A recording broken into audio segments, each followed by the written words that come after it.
Ayun, ride na na ngayon mga paray. Magandang gabi sa inyong lahat. Napakalakas yung ulan, bumaha na dito sa pwesto namin dito. Ayan. Ang lakas. Kaya dito, start natin to dito si Dilaw. Kasi yung parking namin, nandun yun sa loob, ay mataas na yung yung tubig dun. Kaya dito, start ko po si Dilaw. Kickstart ang ginagamit ko dito kasi masyadong nalamigan. Pero sa di kadahilan ng pangyayari, ito ang nangyari kay Dilaw. So ito, kapay-start na natin siya dito.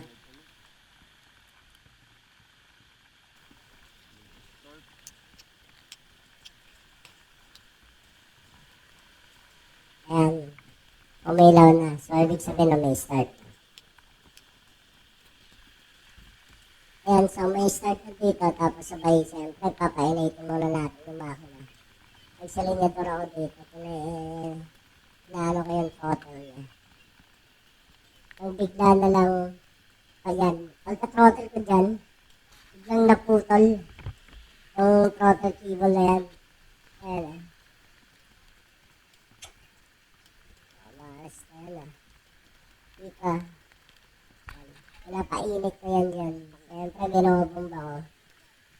Pagpatiga ko dyan, mga tatlong tiga, biglang naputol. Ayan, pinakapa ko na yung kable. Hindi ko naman makakapayag kasi nasa loob. Kaya naman talagang binabalas yan naman paggabi. Sineswerte nga pala. Kahit sa ulo, no problema ko dito paano ako makakauwi. Ang lakas pa ng ulan, naputol pa yung kable ni Dilaw. Ayun o. Kaya ginawa ko dito, pinatay ko muna yung makina nito. Pinatay ko yung makina muna dito.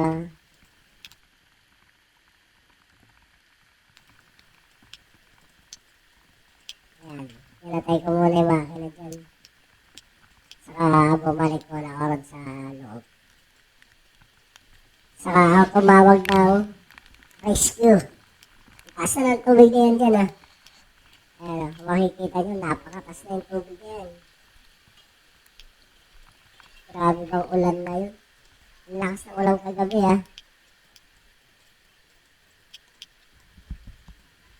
Ayan, nalagay ko muna helmet dito. Nagtawag muna ako sa loob para buksan. So ayan, dumating naman yung rescue natin. Shout out kay Clenford sa kasama natin dito sa trabaho. Dumating siya tapos sabay tinulak niya ako hanggang doon kung saan nakapisto yung truck. Doon namin sasakay. Napag-desisyonan kasi namin na sakay na lang namin sa truck si Dilaw kasi napaka-traffic ng gabi na yun. Dito pa nga lang palabas pa lang kami dito sa lugar na to. Traffic na talaga sa kalsada. Ang ginawa ko, bumaba ako dyan, then tinulak ko muna hanggang makatawid kami doon. Ito, nagtanong pa si kuya kung mataas daw yung tubig. Sabi ko, mababa lang, kaya mo puntahan doon. Kaya tulak ko na lang doon, punta doon. Nasa tabi lang naman sa akin si Clenford, si Glenn. Lalaki ng mga truck dito. Pero talaga tumawid yan. Kaya sumunod ako sa kanya paano tumawid. Kasi doon sa unahan, napaka-traffic. Mataas na rin yung tubig doon. Baha. Imbis na palisnas dapat ako kanina. Kanina, tama. Bigla kasi nangyari na naputol yung throttle cable ni Dilaw. Kaya tumawag ako ng rescue. Buti na lang malapit si Glenn. Siya nagpunta dyan. Ayan dito, tinutulak ko na ako hanggang papunta dun sa kung saan nakapwesto yung truck. Sasakay na lang namin doon. So, malayo-layo pa ako, tutulak niya. Hanggang doon sa amin. Hirap talaga pag hindi mo na talaga napalitan agad yung throttle cable mo, yung kable. Kasi nung nakaraan, nung linggo, nararamdaman ko na yon, sabi ko matigas na. Dapat pinalitan ko na yon. Eh, hindi ko pinalitan eh, matigas yung ulo eh. Ayan nangyari. Sumabay yung lakas ng ulan, tapos sumabay din yung pagkapotol ng throttle cable ni Dilaw. Kaya ngayon, ayan, kasama kami parehas. So ayan, nandito na kami, papasok na kami sa loob. Yung kulay dilaw na gate. Ayun si Sheena. Puntahan na namin doon yung truck. Doon namin Oy, uwi ka na ha. kakarga si Dilaw. Uwi ka na. Hanggang doon sa bahay. Para pagdating bukas, ako na magpapalit. Maga pa lang babaklasin ko na si Dilaw. So ayan na yung truck.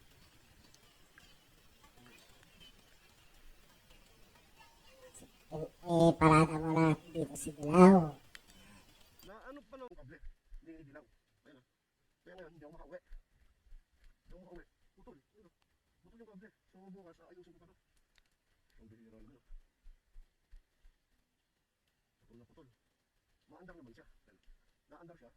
Kaso lang yung kable. Putol. Ayan. Naandar siya pero yung kable na.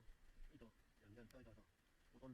Kaya wala kang shipping nito. Patulong ako magbuhat. Patulong ako magkarga. Naputol yung kable.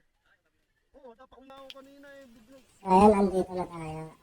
Kakarga na namin Kaya tumawag sa ako truck eh. si Dilaw. Nandito naman sila Jigs, shoutout kay Jigs, saka si Dodong. Shoutout talaga kay Dodong, yung tumulong para iakyat si Dilaw hanggang dun sa truck. And saka na lang muna nilagay yung camera para makita natin. So inaayos pa namin yan dun sa loob. I-arrange namin yung mga karga dun para komportable si Dilaw dun sa loob. Hindi siya talaga as in matutumbak kung dadaan sa lubak na area. Kaya inabi muna namin yung mga laman ng truck. So ito yung pass forward natin.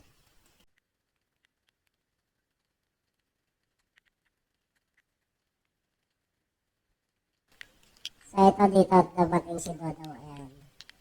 Yan si Dodong. Lumapit kay Dilaw. So yan, naayos na namin yung dun sa loob. Kaya ipapasok na namin, iakit na namin si Dilaw dun. Inulak ko siya hanggang dun sa malapit. Saka namin pinagtulong-tulungan, iakyat si Dilaw. Hindi mabigat-bigat din ha. Mabigat din talaga to si Dilaw. Ilang kilogram din ito. Ayan. Mano-mano namin binuhat. Lalakas. Yan. Nakapila na si Dilaw. Ayan. Kaya kailangan talaga mga pare ko, pag may nararamdaman na kayo sa motor nyo, alitan nyo na agad. Kaya sa nangyari sa akin ngayon. Gabi na, lakas pa ng ulan.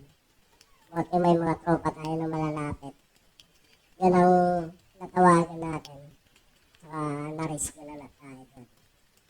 So yan, maraming salamat mga pare-oy sa panonood sa nangyari dito sa amin ni Dilaw ngayong gabi na to. Ayan. At saka shoutout na rin sa tatlong mga tropa natin. Kay Glenn, kay Jigs, saka kay Dodong. Sila yung tumulong sa atin sa pag-rescue para madala natin si Dilaw dun sa bahay.